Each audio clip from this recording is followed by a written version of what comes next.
ব্যথা নিরাময় ইউনিটের উদ্বোধন। আসানসোল জেলা হাসপাতালে ব্যথা নিরাময় ইউনিটের উদ্বোধন করা হলো। আজ শুক্রবার আনুষ্ঠানিকভাবে এই প্ল্যান ম্যানেজমেন্ট ইউনিট তথা ব্যথা নিরাময় কেন্দ্রটির উদ্বোধন করা হয়। আজকে 14 ফেব্রুয়ারি 2025 আসানসোল ডিস্ট্রিক্ট হাসপাতাল এবং সুপার স্পেশালিটি হসপিটাল, আমাদের সুপার হসপিটাল বিল্ডিং এর একতলাতে আজকে আমাদের এই পেন ম্যানেজমেন্ট ইউনিট আমরা উদ্বোধন করলাম। অনুষ্ঠানে উপস্থিত ছিলেন জেলা হাসপাতালের সুপার ডাক্তার নিখিল চন্দ্র দাস সহ আরো অনেকে। আমাদের পেইন ম্যানেজমেন্ট ইউনিট আজকে আমাদের অফিসিয়ালি ইনঅগারেশন হলো, কিন্তু যখন আমাদের ক্যান্সার কেয়ার ওপিডি এই জেলায় শুরু হয়েছে 2022 থেকে, তখন থেকেই আমাদের পেইন ম্যানেজমেন্ট চলেছে। আনঅফিসিয়ালি বলবো না, অফিসিয়ালি তখন থেকেও তার রিপোর্টগুলো চলেছে।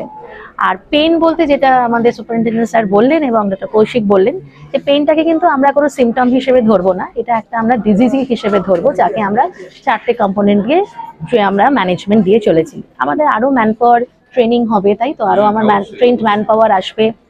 আসানসোল থেকে সৌমিত্র গাঙ্গুলির রিপোর্ট, গ্লোব নিউজ। এখন থেকে গ্লোব টিভি দেখুন আপনার স্মার্টফোনেও। গুগল প্লে স্টোর অথবা অ্যাপল স্টোর থেকে ডাউনলোড করুন গ্লোব টিভি লাইভ অ্যাপ। এছাড়াও জিও টিভি অ্যাপ থেকেও দেখুন গ্লোব টিভি লাইভ।